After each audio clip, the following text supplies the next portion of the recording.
साथियों नमस्कार। एक महत्वपूर्ण बिंदु लेकर पुनश्च मैं आपके सम्मुख उपस्थित हूं और ये बिंदु है और इस बिंदु के विषय के पीछे की पृष्ठभूमि को थोड़ी अवगत करा देता हूं। बहुत सारे साथी जो मेरे से जुड़े हुए हैं और जिनके फोन या संदेश आते रहते हैं, उनका एक विषय काफी साथियों के द्वारा व्यक्त किया जाता है कि हिंदी साहित्य का इतिहास, साहित्य के इतिहास को दीर्घावधि तक किस प्रकार जो स्मरण तंत्र है, स्मृति तंत्र है, उसमें संरक्षित करें। दीर्घावधि तक साहित्य के इतिहास को किस प्रकार अपने मस्तिष्क का जो स्मृति तंत्र है उसमें किस भांति संरक्षित किया जाए। और कदाचित ये जो विषय है ये लगभग प्रत्येक विद्यार्थी के साथ में जब साहित्य का इतिहास का अध्ययन किया जाता है तब ये अवश्य उभरता है। और प्रत्येक विद्यार्थी, चाहे मैं स्वयं भी इस संदर्भ में अपना यथार्थ प्रस्तुत कर सकता हूँ, प्रत्येक जो साथी है जो अध्ययन करते हैं उनके मस्तिष्क में एक विषय अवश्य उभरता है। उनको एक बात है वो अवश्य उनको परेशान करती है। उनको ऐसा लगता है कि मेरी याददाश्त वो कम हो गई है और मेरा जो स्मरण तंत्र है वो पूर्वापेक्षा अब जो विषय सामग्री है उसको कम मात्रात्मक दृष्टि से याद कर पाता है। ये एक जो वहम की स्थिति है, एक भ्रम की स्थिति सदैव विद्यमान रहती है। जब भी परीक्षार्थी किसी परीक्षा की जब तैयारी करता है तो ये विषय आता रहता है। तो साथ ही एक बहुत सारे अपनी अपनी विशेषताएं रहती है, याद करने की अपनी अपनी धारणाएं रहती है। तो इसको एक ही प्रकार के कल्प के आधार पर हम इसको बांध नहीं सकते। अपनी अपनी विषयगत चेतना है, किसी को कैसे याद करना पसंद है, किसी को किस प्रकार पसंद है, किसी को रटना पसंद है, ये अपनी अपनी सुविधा का विषय है। तथापि कुछ ऐसे बिंदु आपके समक्ष में रखूंगा जिसके आधार पर आपको ये निर्णय करने में तनिक सरलता रहेगी। आपको निर्णय करने में अवश्य मदद मिलेगी, सहायता प्राप्त होगी कि वाकई साहित्य के इतिहास में एक मनन की प्रक्रिया किस प्रकार विहित रहती है जिससे हम श्रेष्ठ अध्ययन को संपन्न कर सकते हैं। अब साथियों, बहुत सारे साथी है जो रटते हैं, समझते हैं, कुछ ट्रिक से याद करते हैं। अब इनके व्यवहारिक पहलुओं पर हम विचार करते हैं। सबसे पहले रटना। हमने विषय अध्ययन प्रारंभ किया और उसी के साथ में जो तथ्य आ रहे हैं, जितनी भी विषय सामग्री आ रही है, अब उनको साथ में ही रटते जा रहे हैं। उनको याद करने के लिए हमारे पास एक अच्छा विकल्प रहता है रटना। और रटने के संदर्भ में कहें जब बहुत चीजें याद नहीं हो रही है तो उसको रटना, उसको बार बार बोले जाओ। अब बोलने में एक समस्या ये है कि जैसे हम बोल रहे हैं तो हमारा मस्तिष्क सुप्त अवस्था में चला जाता है काफी बार।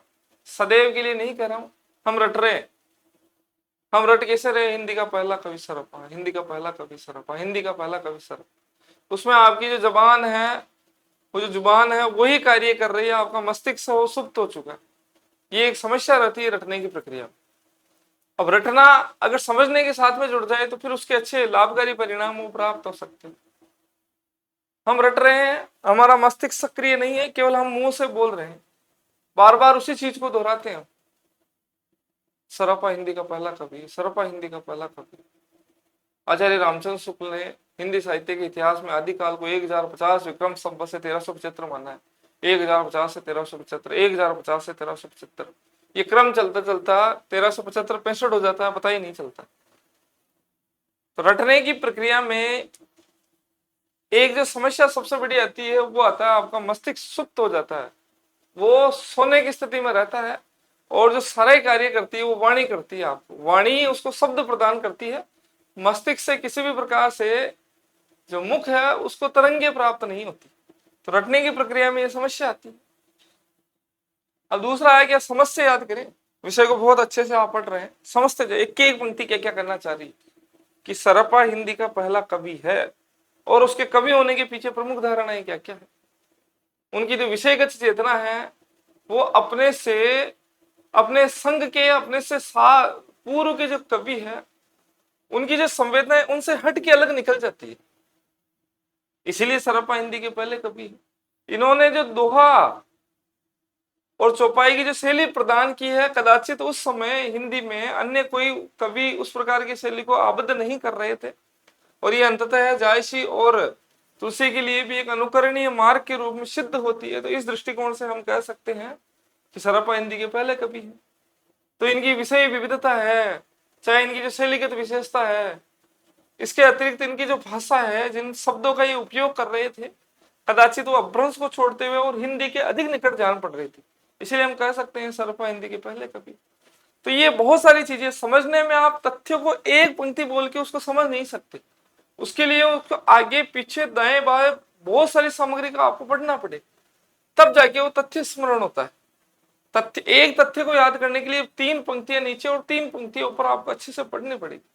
जब आप ऊपर नीचे की थोड़ी थोड़ी सामग्री को पढ़ेंगे, अब आप चाहते हैं कि मैं गोविंद पांडे और सरस्वती पांडे की पुस्तक पढ़ूं और उसमें तथ्य हैं, उन तथ्यों को मैं समझते हुए चलूं, यद्यपि समझने की प्रक्रिया तथ्यों में भी रहती है, तथापि वहां पर प्रथम तथ्य और दूसरे तथ्यों के मध्य किसी भी प्रकार का कोई तारतम्यता नहीं रहती, तारतम्यता का अभाव रहता है।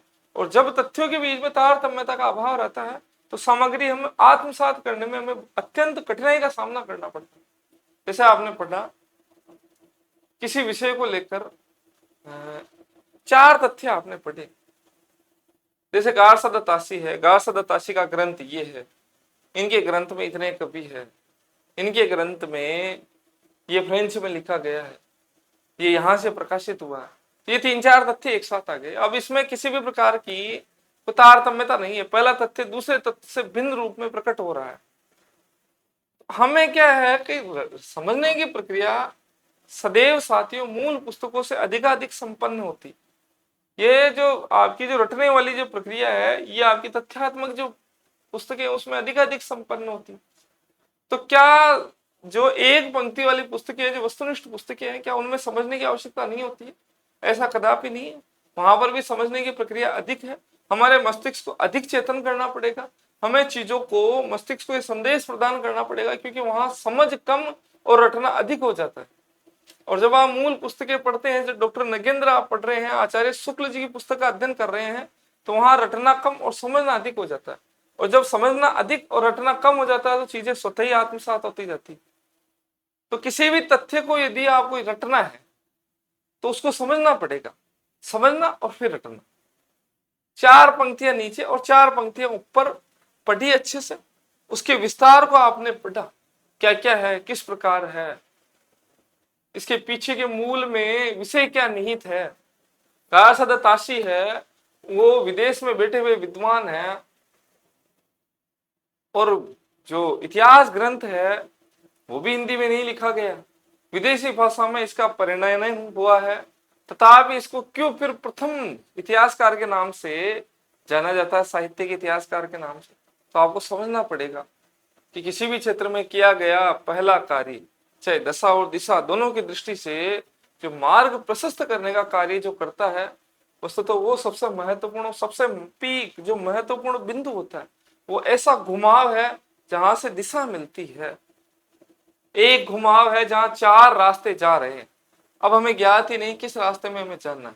अगर किसी ने उन 4 रास्तों में से हमें अंगुली करके दिखा दिया, तो ये रास्ता है जो हमें ठीक ठिकाने पहुंचा देगा, तो उस स्थिति में केवल अंगुली दिखाने मात्र से ही वो हमारे लिए श्रद्धेय हो जाएगा, महत्वपूर्ण हो जाएगा और प्रथम हस्ताक्षर के रूप में मान्य हो जाएगा। और यही तासी पर लागू होता है। तो आपको समझने की प्रक्रियाओं को संग में गुजारना पड़ेगा, और समझने के साथ में फिर रटना, और रटने के लिए समझना और रटना, और समझना और रटना। समझने में मस्तिष्क, मन, हाथ, आंखें, मुंह है, आपकी जबान, सभी प्रकार की इंद्रिय है वो सक्रिय रहनी चाहिए। आप किसी भी विषय वस्तु को समझ रहे हैं, आप समझे साथियों, थोड़ा सा विषय हो सकता है कि थोड़ा लंबा खींच जाए, तथापि ये काफी महत्वपूर्ण व्याख्यान आपके लिए सिद्ध हो सकता है।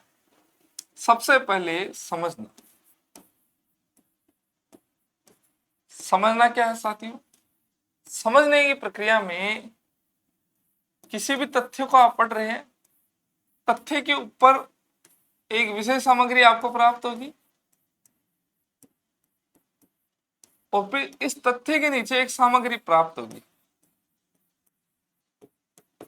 अब ये जब सामग्री इस तथ्य से और इस तथ्य से जुड़ेगी, तो यहाँ एक जाल बनेगा, इससे याद करने की जो प्रक्रिया है वो बहुत अच्छी संपन्न होती है।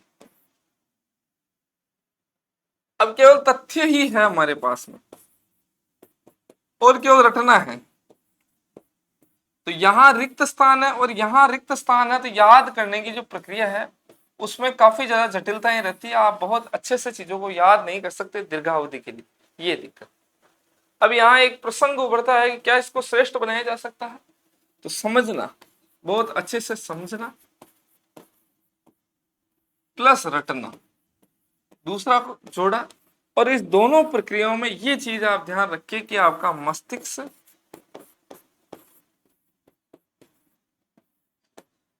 आंखें, आपका हाथ, आपके कान, अर्थात जितने भी इंद्रिय अध्ययन के लिए उपयोगी है वो सभी सक्रिय रहे। जितनी भी इंद्रियां हैं वो सभी सक्रिय रहे, निष्क्रियता ना हो।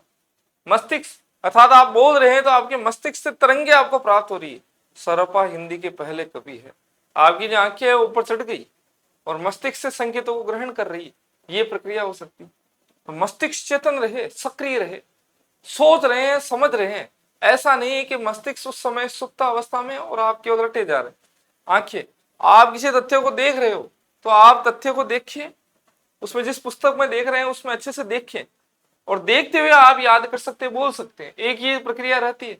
और दूसरा है, आप चाहे तो जिस तथ्य को आपने पुस्तक में देखा है उससे संबंधित जो पुस्तक का जो चित्र है उसको मस्तिष्क में महसूस कर सकते हो। कैसे कैसे शब्द घूम रहे हैं, सरपा हिंदी के पहला कवि है, तो सरपा एक शब्द है वो पूरा आपके मस्तिष्क में लिखा हुआ आ रहा है। हिंदी, हिंदी लिखी हुई आ रही, का पहला कवि है। एक जैसे वो पंक्ति जैसे नीचे चलती रहती है, आप यहाँ देख रहे होंगे ये पंक्ति चल रही है अपने यहाँ पर मेरे से संबंधित जो मेरे विषय से संबंधित जो अध्ययन प्रक्रिया जो मैंने की है, योग्यता से संबंधित पंक्ति नीचे घूम रही है हमारी योजना से संबंधित। ऐसे एक पंक्ति घूमनी चाहिए, सरहपा हिंदी के पहले कवि है। आप मस्तिष्क में महसूस करिए, चित्र दिखना चाहिए, सरहपा आपको लिखा हुआ दिखना चाहिए, हिंदी के पहले कवि, ऐसे तथ्यों को आप कर सकते हैं। समझने की प्रक्रिया में आप शब्दों को मस्तिष्क में महसूस मत करो। जब आपको किसी तथ्य को अलग से समझ के रटना है तो फिर आप उसको मस्तिष्क में एक अच्छे से लिखे हुए रूप में आप देख सकते हैं, उससे संबंधित चित्र बना सकते हैं। चित्र दो रूप में हो सकते हैं, चाहे शाब्दिक हो, शब्द लिखे हुए उस रूप में, चाहे वास्तव में चित्र हो। आप सरपा को एक चित्र रूप में, एक आदमी के रूप में भी देख सकते हैं। पहला कवि, उसके ऊपर पूरे शरीर के ऊपर लिखा हुआ मिल जाएगा, पहला कवि है सरपा, पहला कवि। बस एक बहुत अच्छा मोटा तगड़ा व्यक्ति वो सरपा है, और उस मोटे तगड़े व्यक्ति के ऊपर नीचे पैरों से लेकर मस्तिष्क के बीच में एक शब्द लिखा हुआ पहला कवि है। ये एक प्रक्रिया हो सकती है। बहुत सारे कवि आप खड़े हुए देख सकते हैं जिसमें आप महसूस कर सकते हैं कि सबसे आगे खड़ा है वो सरपा, वो पहला कवि।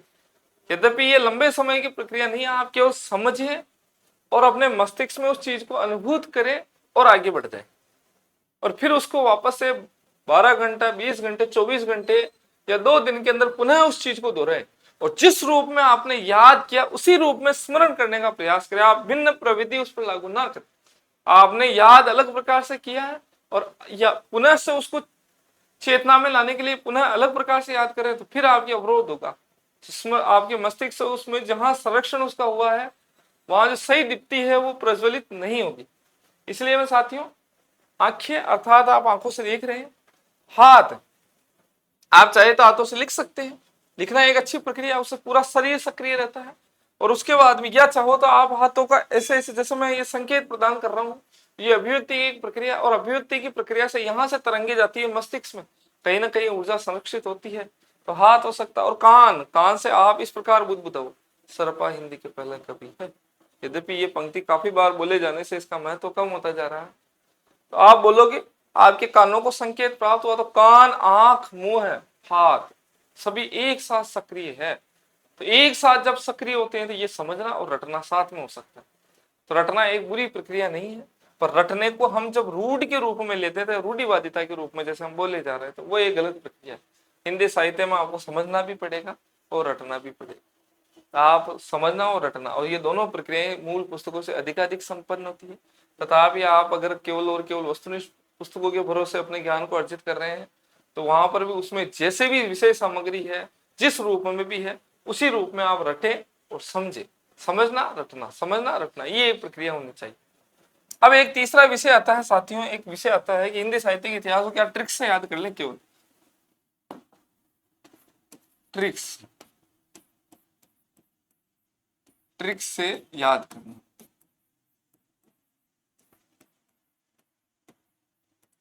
अब ट्रिक्स से याद करने में क्या क्या है, सभी याद करते हैं, प्रत्येक विद्यार्थी इससे जुड़ा हुआ रहता है। कुछ विद्यार्थी कम जुड़ते हैं, कुछ अधिक जुड़ते हैं, किसी को बहुत पसंद होती है ये प्रक्रिया, किसी को बिल्कुल ही भी पसंद नहीं होती।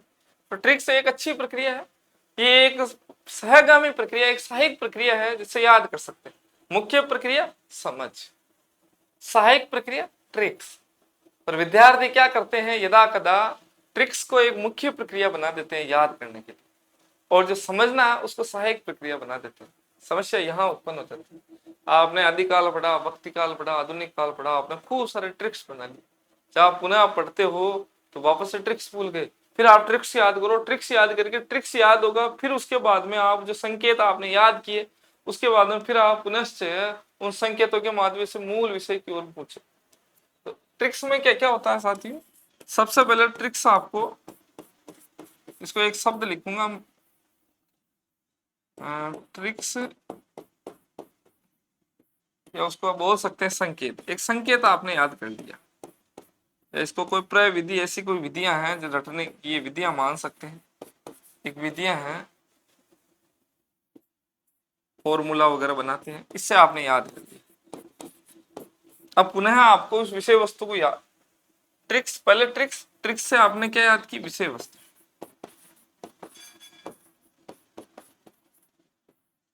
अब साथियों क्या है, आप ध्यान से सुने,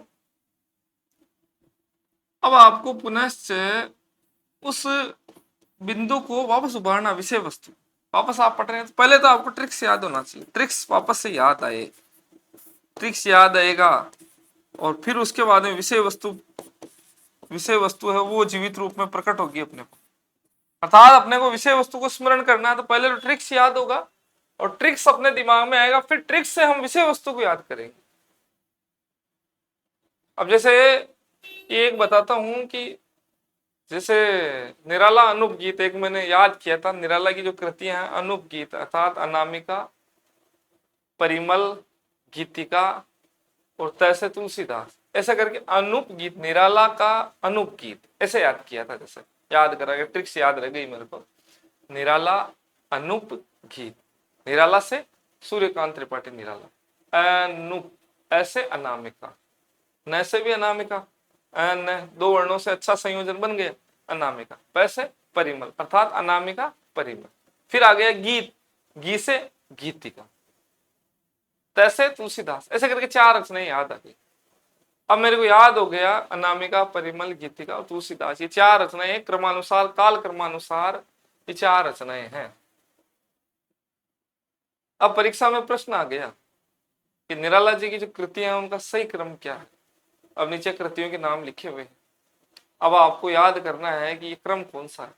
अब उस स्थिति में आपको, आप ट्रिक्स भूल गए तो पहले तो आपको ट्रिक्स याद करना पड़ेगा, क्या याद किया, क्या याद किया, ट्रिक्स क्या है, ट्रिक्स क्या है, पता नहीं क्या बनाया था। या मैंने आपसे पूछा निराला की काल क्रमानुसार कृतियां बताओ, आपको याद करना पड़ेगा क्या ट्रिक्स है, क्या मैंने संकेत दिए थे, ऐसे क्या प्रविधि थी जिससे मैंने याद किया था। आप बार बार उसको स्मरण करोगे और आप उस ट्रिक्स के, उसके जो फॉर्मूला, उसका जो सूत्र है, उस सूत्र को आप भूल गए, विस्मृत कर दिए, उसके उपरांत फिर समस्या हो। तो कहने का आशय है, फिर आपको याद आया ट्रिक्स, अनामिका, गीत। अब आपको बैठ नहीं रहा, ये तो क्या अलग अलग शब्द अलग अलग निकल रहे हैं, तथापि जैसे आपको याद नहीं आ पाएगा, ऐसे पता नहीं क्या बनाया मैंने, पैसे क्या बनाया मैंने, कैसे क्या बनाया, तैसे क्या बनाया, मुझे कुछ याद नहीं आ पा रहा। तो फिर उसका संयोजन, उसके विस्तार आपको याद होना चाहिए। तो साथियों कहने का आशय यह है कि ट्रिक्स में भी दोहरी प्रक्रिया, ऐसा नहीं, आसान नहीं है काम।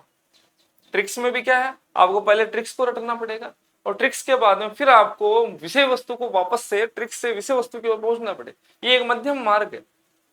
मध्यम मार्ग कैसे साथियों, जैसे आपको उत्तर खोजना है, जैसे हमारा जो मूल जो है, हमें पहुंचना उत्तर तक। कोई प्रश्न पूछ लिया किसी ने हमें से पूछा प्रश्न, ये प्रश्न, और इस प्रश्न से हमें उत्तर तक पहुंचना है। तो पहले तो हमें वो ट्रिक्स याद होना चाहिए। याद किया तो उसको याद करना पड़ेगा, मस्तिष्क में उसको उभारना पड़ेगा कि वो संकेत क्या सूत्र है, वो सूत्र आपको स्मरण करना पड़ेगा, सूत्र। उसके बाद में उससे अपने को जो उत्तर है उसकी विषय वस्तु को जीवित करना पड़ेगा, विषय वस्तु है उसको प्रकट रूप में उद्भूत करना पड़ेगा कि वस्तुतः है कोई नाम है, जैसे अनूप गीत है, ये एक ट्रिक्स है। तो पहले तो निरालय की कृति है, मुझसे कोई पूछे कि निरालय की कृति क्या है, तो निरालय कृति के लिए सबसे पहले तो मुझे ट्रिक्स याद आएगा, फिर ट्रिक्स से मुझे बनाना आना चाहिए कि इसका अनुनामिका, परिमल, गीतिका, तुलसीदास, ये याद आएगा, तब जाके हम उत्तर तक पहुंच पाएंगे। ये भी एक सामान्य प्रक्रिया नहीं है। और साथियों में बता देता हूँ, बहुत सारे परीक्षार्थियों को मैंने देखा है जो प्रत्येक बिंदु को ट्रिक्स के माध्यम से, सूत्र के माध्यम से याद करते हैं। कमियां आपको बताता हूं मैं, बहुत बड़ी जो भयावह त्रुटि है, बहुत मतलब ये मान लो कि अपने आप में आत्मघाती रूप में मानता हूँ। साहित्य के इतिहास का अध्ययन करते हैं, ट्रिक्स बनाते हैं और आगे बढ़ जाते हैं। बना ली ट्रिक्स, सूत्र बना लिए, फिर आगे बढ़ गए। अब वापस से जब पढ़ेंगे तो उनको पता ही नहीं रहता है सूत्र क्या बनाया हमें, वो याद ही नहीं कर पा रहे। फिर वापस से एक नया सूत्र बनाते हैं, फिर आगे बढ़ जाते हैं। और जब आप सूत्र बनाते हैं तो आपको 2, 5, 7 घंटे बहुत अच्छे से याद रहेगा, लंबे समय तक आप भूल जाओगे। फिर वापस से पढ़े, फिर नया सूत्र बना लिए। और इस प्रक्रिया में आपका जो ध्येय है वो विषय वस्तु याद करने पर नहीं रहकर ये तो हो जाता है गौण, जो विषय वस्तु का जो स्मरण है वो तो हो जाता है गौण, और जो ट्रिक्स है वो हो जाता है प्रमुख। आप जो याद कर रहे हैं वो ट्रिक्सों में लगे हुए हैं, आप संकेतों में उलझे हुए हैं, और आपका जो मूल जो मर्म है विषय वस्तु को याद करने का वो हो जाता है गौण। ये बड़ी भयावह दिक्कत आ जाती है, बहुत बड़ी त्रुटि है साथियों। आप अच्छे से स्मरण करें, जब आप बार बार सूत्र को बहुत अच्छे से आत्मसात नहीं कर पा रहे हैं तो आप सूत्र याद करते हैं, फिर विषय वस्तु तक पहुंचते हैं, सूत्र भूल जाते हैं, फिर वापस सूत्र बनाते हैं, फिर विषय वस्तु तक पहुंच जाते हैं। आपका जो सारा ध्यान है वो सूत्र बनाने में उलझा रहता है और आप विषय वस्तु को अच्छे से याद नहीं रख पाते। फिर सूत्र बनाया, विषय वस्तु याद ही नहीं कर पा रहे, पता नहीं एक अलग ही प्रक्रिया हो रही है।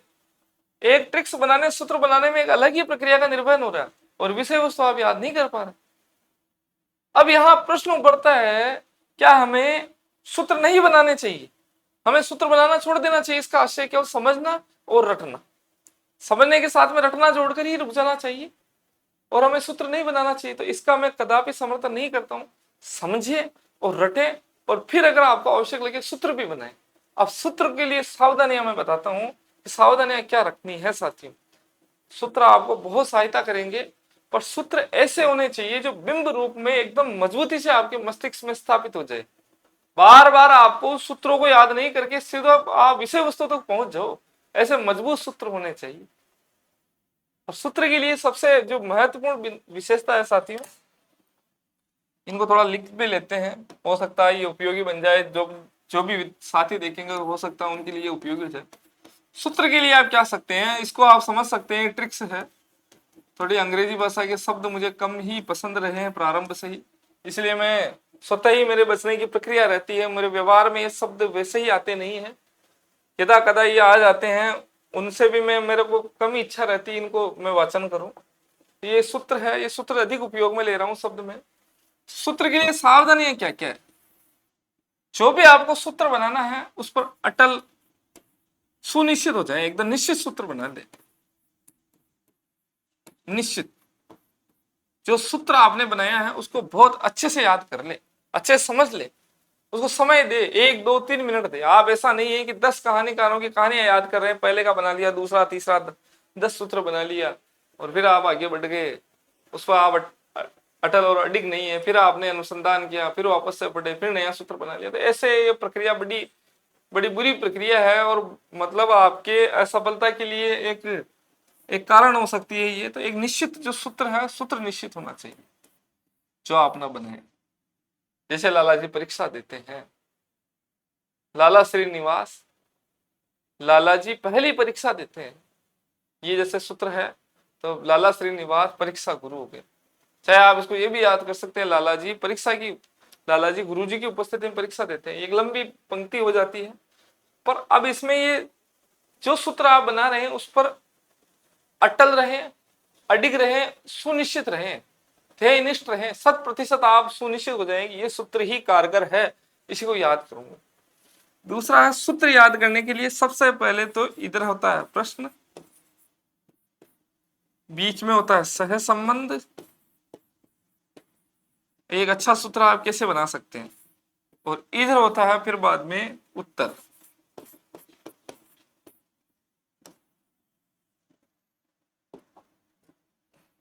अब ये आप सोच रहे होंगे कि ये क्या लिख दिया सर ने।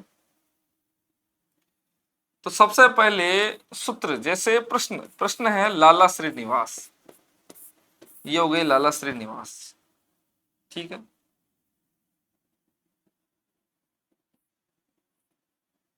और इसमें उत्तर हो गया परीक्षा गुरु।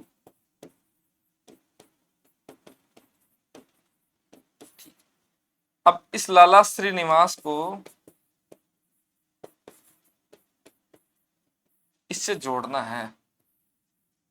अब जोड़ने के लिए आपको क्या करना पड़ेगा, इसके कुछ शब्द और इसके कुछ शब्द यहां पर सम्मिलित हो जाए, तब जाके आपका एक अच्छा सूत्र बनेगा। आप ये सोचते होंगे इसको इसको सम्मिलित कर दूं तो अभी गड़बड़, फिर आपको ध्यान ही नहीं पड़ेगा ट्रिक्स की। जैसे मैं बोल देता अनुपगीत, अब मुझे पता ही नहीं अनुपगीत है क्या, पता ही नहीं चल रहा अनुपगीत क्या है। तो अनुपगीत के साथ में जो सूत्र बनाया उसके साथ में साथियों तो प्रश्न वो भी सम्मिलित रहना चाहिए। तो उत्तर और प्रश्न दोनों ही सम्मिलित रूप से एक अच्छे सूत्र का निर्माण करते हैं। जैसे लाला श्रीनिवास और यहाँ परीक्षा गुरु, तो लाला यहाँ लिखोगे आप लाला जी परीक्षा देते हैं, तो यहाँ पर दोनों चीजें होगी, लाला जी परीक्षा देते, ये एक सूत्र का निर्माण हुआ। ये प्रक्रिया रहती याद करने। अब जैसे निराला है, निराला की छयावादी रचनाएं हैं वो याद करनी, छयावादी रचना। अब मैंने ट्रिक्स बना लिया अनुपगीत। अच्छा, मैं पुनः स्मरण करूंगा तो मुझे ये ध्यान नहीं रहेगा कि अनुपगीत क्या है, पता ही नहीं चल रहा है। ये खुला है, खुल रहा है, उड़ रहा है आकाश में बिना पंखों के, अनियंत्रित दिशाहीन होकर, ये दिशाहीन प्रक्रिया है। इसके साथ में शब्द लिखना जरूरी है निराला, या फिर नी का उपयोग हो, निराला अनुपगीत। तो निराला अनुपगीत, निराला अनुपगीत, ये प्रक्रिया रहनी चाहिए, तब जाके सूत्र अच्छे रूप में। तो साथियों इस चीज का आप ध्यान रख ले, जब भी आप सूत्र का निर्माण करो उसमें प्रश्न एवं उत्तर दोनों के बीच में सहसंबंध आवश्यक रूप से स्थापित हो। अर्थात किसी कृति और कृतिकार को याद करना है, कृतिकार और कृति, जो कृतिकार है और जो कृति है, जो रचना है और रचनाकार है, ग्रंथ और ग्रंथकार है, कहानी कहानीकार और कवि और कविकार है, कवि और जो कविता है, उन दोनों को याद करना है। तो फिर दोनों का ही की तारतम्यता आपको परस्पर स्थापित करनी पड़ेगी, पारस्परिक रूप से उनमें साहचर्य स्थापित करना पड़ेगा, तब जाके एक अच्छे, एक भरपूर गुणवत्ता से युक्त है उस सूत्र का निर्माण होगा। अब ये सूत्र वगैरह आप देख लें, सबकी अपनी अपनी सुविधा रहती है। कोई पहले अक्षरों से याद कर लेता है, कुछ कहानी बना देता है, जैसे अपने कहानी, ये उपन्यास, कहानी और नाटक, निबंध याद करना, उसको जो लेखक है, जो निबंधकार है, उस निबंधकार से उसकी पहले निबंध को जोड़ दिया, फिर पहले निबंध से दूसरे को, दूसरे से तीसरे को, तीसरे से चौथे को, ऐसे क्रम बनता है।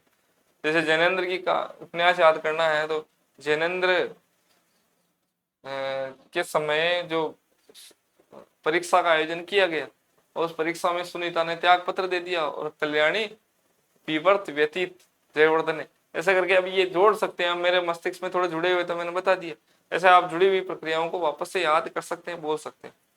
अब निष्कर्ष है हमारा आज के इस पूरे व्याख्यान का निष्कर्ष क्या हो सकता है।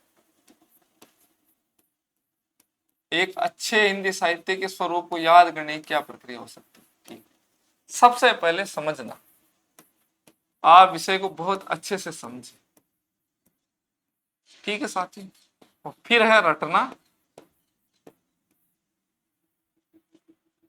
समझना आपको अनिवार्यता है, ये 100% आपको करना है, ठीक है। इसमें आपकी जो इंद्रिय है वो पूर्णतः सक्रिय रहे, आंख, कान, आपकी वाणी और आपका हाथ, ये आपके सक्रिय रहना चाहिए, तब जाके आपके समझने की प्रक्रिया पूर्ण हो। इसके साथ में लगाता हूं मैं प्लस, समझे आप साथियों, समझना 100%, इसमें आंख, कान, वाणी और हाथ आपके सक्रिय रहने चाहिए, ये निष्कर्ष रूप में बताता हूं। उसके साथ में अब आप धन लगा के कर सकते हैं इसमें चाहो तो आप इसको रटना या फिर सूत्र बराबर याद हो गया, याद या स्मरण। फिर उसके बाद में याद की हुई चीजों को 24 घंटे, 2 दिन, 7 दिन और 30 दिन, ये एक प्रक्रिया रहेगी, उसमें आप पुनः दोहरान करें। अब यहां पर कुछ विद्यार्थी चाहे समझ ले आप और चीज को थोड़ा सा रटने की प्रक्रिया में थोड़ा सा दिमाग में घुसा ली, फिर आप उसको 2-3 बार अध्ययन करें, उसी समय 2-1 बार आप अध्ययन करें और उसके बाद में एक निश्चित समय अंतराल के उपरांत पुनश्च आप उसको दोहराएं, याद करें, पुनश्च आप उसको दोहरान करें। जब आप पुनश्च उसको दोहरान करेंगे तो जब आप 2-3 बार एक विषय वस्तु से आपकी दृष्टि जब निकल चुकी होती है तो चीजें स्वतः ही याद हो जाएगी। 2-3 बार आप पढ़े, चीजें याद हो जाएगी। एक बार पढ़ा, समझा, 2-3 बार अच्छे से उसी समय याद किया और फिर आप 2-3-4 बार उसको दोहरान करेंगे एक निश्चित समय अंतराल में, जैसे 24 घंटे, 2 दिन, 7 दिन, 30 दिन, तो आपको चीजें याद हो जाएगी 2-3 बार पढ़ने मात्र से। पहला। दूसरा है, आप समझे और थोड़ा सा आप मस्तिष्क में दबाव डालते हुए रटे, एक चित्र बना रहे हैं संकेत रूप में, उससे भी याद हो सकता है। एक है कि रटना और सूत्र। सूत्र आप ऐसे बनाए, सूत्र के लिए मैंने सावधानी आपको बता दी, पूरे साहित्य के इतिहास में आप सूत्र बना के आत्मघाती कदम ना उठाए, उसमें समझने की प्रक्रियाओं से भी चीजें को याद करें। सूत्र आप बनाए, भरपूर बनाए, किंतु बहुत अच्छे से बनाए, उसमें गांभीर्य रहना चाहिए, बार बार आप सूत्र बदले नहीं, और सूत्रों को आप लिख ले, जिन भी सूत्रों को आपने याद किया उनको अच्छे से लिखें, बड़े मोटे मोटे अक्षरों में लिखे, रंगीन अक्षरों में लिखे, रंगीन पेन की मदद से लिखे, ताकि उसके रंग है उसको याद होंगे। आपके मस्तिष्क में रंग बहुत महत्वपूर्ण रहते हैं, अलग अलग रंग आपको स्मरण रखने में बहुत मदद करते हैं साथियों, भरपूर मदद करते हैं। तो उनको आप सूत्रों को अच्छे से लिख ले और उनका वर्गीकरण करके भी लिखे, विस्तार करके भी लिखे कि कैसे सूत्र से क्या निकल रहा है, कैसे कैसे पहले अक्षर से क्या निकल रहा है, दूसरे से क्या निकल रहा है, कहानी है क्या, और उनको बार बार एक निश्चित अंतराल में आप उनको दोहराते रहे। यद्यपि याद करने की प्रक्रिया में सूत्र अपनी जो याद करने की जो गुणवत्ता उसमें बहुत अधिक वृद्धि कर देते हैं, तथापि ये समस्या भी है क्योंकि इसको सही तरीके से उपयोग में लिए, यदि इस प्रविधि को आप बहुत अच्छे से उपयोग में लेते हैं तो साथियों आप बहुत जल्दी अति शीघ्र विषय वस्तु को आत्मसात कर पाते हैं।